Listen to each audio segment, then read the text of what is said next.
Picture this: you walk into a thrift store on a Tuesday afternoon looking for a couch. You spend $70. You drive it home, set it up in your living room, and kick your feet up on the matching ottoman. Normal day, normal purchase, nothing special. Then 3 days later, you unzip a cushion and find $43,000 in cash stacked inside. This is not a movie. This is not urban legend. This happened in Michigan in January 2020, and the wildest part isn't finding the money. It's what Howard Kirby did next. Because when you stumble into that kind of windfall, the easiest thing in the world is to keep quiet and walk away rich. But Howard didn't do that. And the choice he made that week flipped his life, the donor's life, and the entire community upside down in ways nobody saw coming. Stay with me, because this story has more twists than you think. Let's rewind to late 2019. Howard Kirby wasn't wealthy. He wasn't hunting for treasure. He was just a regular guy living in Michigan trying to furnish his home on a budget like the rest of us. If you've ever shopped at a Habitat for Humanity race store, you know the vibe. Gently used furniture, appliances, building materials, all donated to fund affordable housing projects. It's not glamorous. It's practical. You go in hopping to score a decent couch without breaking the bank. That's exactly what Howard was doing when he walked into the race store in Wausau, Michigan. Wausau is a small town, population under 16,000, the kind of place where everyone knows someone who knows someone. Howard spotted a furniture set, a couch and a matching ottoman, clean, sturdy, cheap. The price tag, $35. Think about that. $35 for a full furniture set. You can't even get a decent desk chair for that at most places. Howard didn't hesitate. He bought it, loaded it up, and brought it home. For the next few days, that couch sat in his living room. Totally normal, totally boring. The odds that you buy used furniture and find anything valuable inside, practically zero. People donate old couches all the time. They're empty. They're worn. They've been used, inspected, moved, and resold. There's no reason to think anything unusual is hiding inside. But life doesn't always follow the odds. 3 days after the purchase, Howard decided to get comfortable. He was using the ottoman, the matching footstool that came with the couch, and something felt off. The cushion was lumpy, uneven, not broken, just weird, so he unzipped it. Now pause right here. How many times have you unzipped a couch cushion in your life? Maybe to fluff it, maybe to check the foam, maybe never. It's not something you do on purpose. It's not something you expect to matter. Howard unzipped that cushion expecting to find stuffing, maybe some old foam that needed adjusting. Instead, he found cash, stacks of it, separated with paper clips, topped with handwritten notes, not a few bills, not a couple $100 someone forgot. $43,170. Let that sink in. $43,170 in cash, hidden inside a $35 ottoman that Howard bought at a thrift store 3 days earlier. Picture the moment. You're standing in your living room alone, holding more money than most people see in a year. Nobody's watching. Nobody knows. The store has no record of what's inside donated furniture. They can't. The receipt says $35 for a couch set, not tens of thousands in hidden cash. This is the kind of accident that changes lives. But here's the thing about accidents like this. They don't just hand you money. They hand you a choice. Howard stood there with $43,000 in his hands and a decision to make. Legally, found money is murky. In many cases, if you find cash and can't identify the owner, it becomes yours after a certain period. The store sold him the furniture as is. The money was inside. Possession is 9/10 of the law, right? He could have walked away, paid off debt, bought a car, invested, helped his family. Nobody would have known. The odds that the original owner would even realize the money was missing, let alone track it down to a specific race store in Wausau, Michigan, astronomically low. Think about the chain of events that would have to happen for someone to trace $43,000 back to a donated couch sold 3 days earlier. It's basically impossible. But Howard didn't think like that. Instead, he called the race store. Not to brag, not to ask what to do.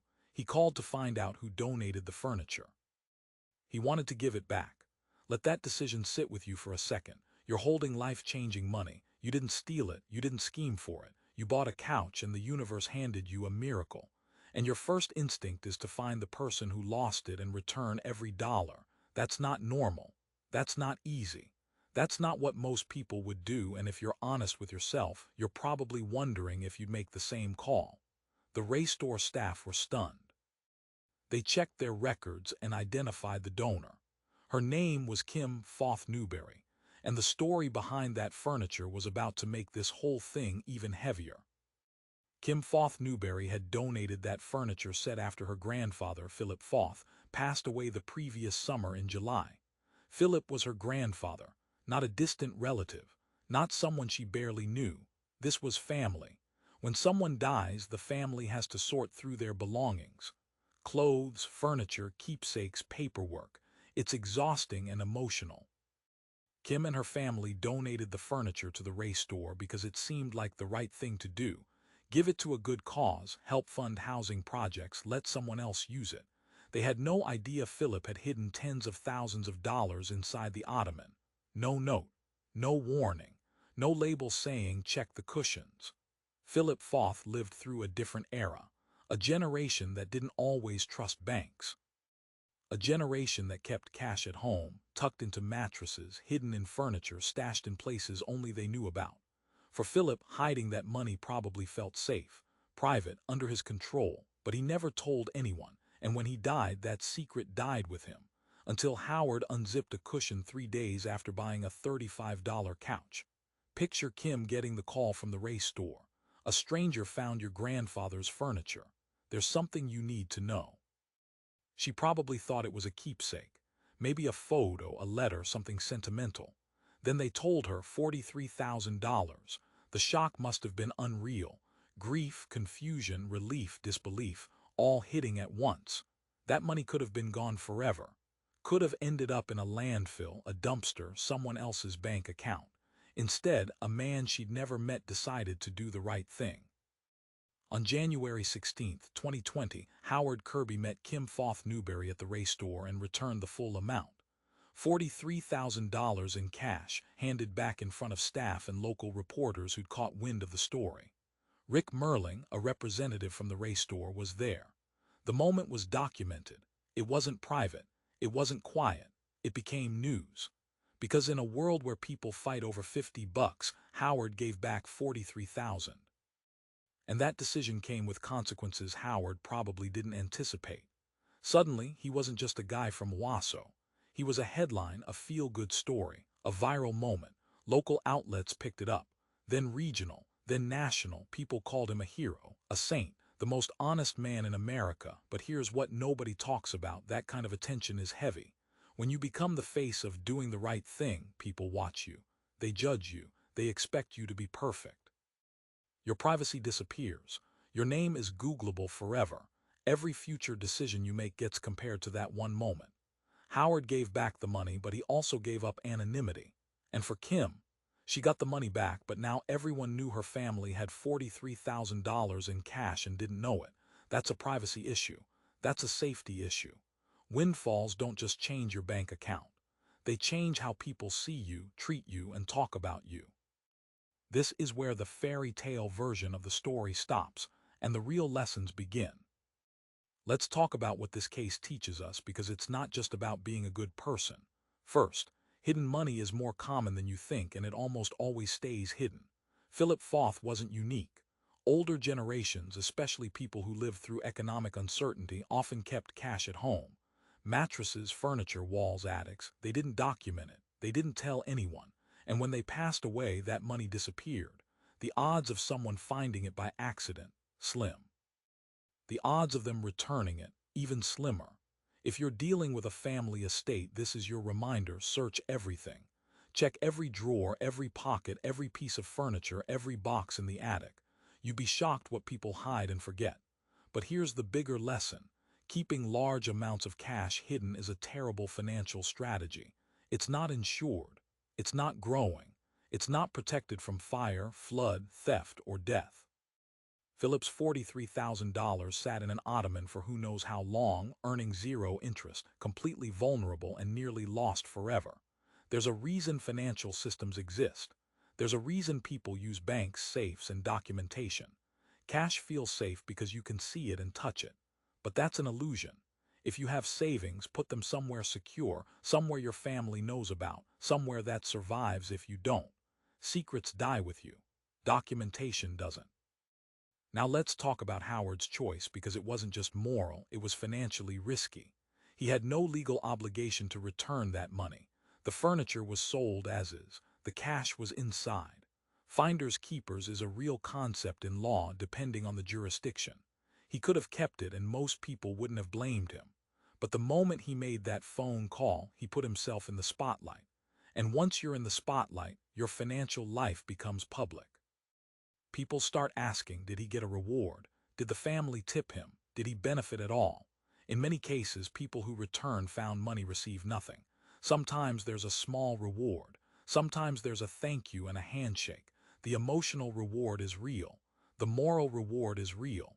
But if you're in a tough financial spot and you make the right choice, you still go home broke. This isn't advice. This isn't judgment. This is just reality. Doing the right thing doesn't always come with a safety net, and that tension is something every person in Howard's position has to weigh. The real lesson here isn't always return found money. The real lesson is, understand the full consequences of your choices, financial and otherwise, before you make them. Howard made his choice knowingly. That's what matters. But not everyone can afford to make that choice, and that's okay too. Now let's talk about what happened after Howard returned the money, because that's where the second lesson lives. The moment this story went public, Howard and Kim both lost something permanent: privacy. Their names, their faces, their decision, it's all online forever. Searchable, shareable, permanent. If you ever come into sudden money, whether you find it, inherit it, win it, or stumble into it by accident, the first thing you need to protect is your privacy. The second you tell people, everything changes. Friends you haven't heard from in years will call. Distant relatives will suddenly need help. Neighbors will start watching your spending. Strangers will have opinions about what you should do with your money. And if you make a choice people don't like, whether you keep it, return it, spend it, or invest it, you'll be judged publicly. This is why lottery winners are advised to stay anonymous. This is why people who inherit money often don't tell anyone. It's not about being secretive or dishonest. It's about protecting yourself. Kim Foth Newberry's family lost her grandfather, then nearly lost $43,000, then had that entire experience broadcast to the world. That money wasn't just returned. It became a headline, a talking point, a case study. And now anyone who knows her name knows she received that money. That's a safety risk. That's a boundary issue. If you ever find yourself in a situation like this, think carefully before you go public. You don't owe the world your story. You don't owe strangers an explanation. The right thing to do is between you, the people involved, and your own conscience. Everything else is noise. The second lesson here is about family and financial communication. Philip Foth hid that money with good intentions. He probably wanted to protect it, control it, keep it safe. But by not telling anyone, he almost cost his family $43,000. If you have money, investments, assets, or even small savings that matter, tell someone. Write it down. Keep a document. Let a trusted family member know where things are. It doesn't have to be public. It doesn't have to be complicated. But it has to exist. Because the saddest financial losses aren't from bad investments or scams. They're from money that's just forgotten. Hidden so well that even the people who inherit it can't find it. Your family can't protect what they don't know exists, and you can't take it with you. So if you care about the people you leave behind, make sure they know where to find what you worked for. That's not paranoia. That's planning. That's love. Howard Kirby spent $35 on a couch and found $43,000 3 days later. He didn't search for it. He didn't plan for it. He didn't deserve it any more or less than anyone else who walks into a thrift store on a Tuesday. It was pure accident. And in that moment when life handed him a miracle, he handed it back. Not because he had to, not because someone was watching, but because that's the choice he made. Kim Foth Newberry got her grandfather's money back because a stranger decided to do the hard thing instead of the easy thing. And that decision echoed far beyond Wausau, Michigan. It became a story, a lesson, A reminder that sometimes the universe doesn't test you with tragedy. Sometimes it tests you with a gift. And what you do with that gift defines you more than the money ever could. This story isn't just about found cash. It's about legacy, honesty, privacy, and the weight of choices that seem simple but never really are. If you found this story as unbelievable as I did, do me a favor. Hit that like button so more people can see it. Subscribe to the channel if you want more true windfall stories that sound fake but aren't.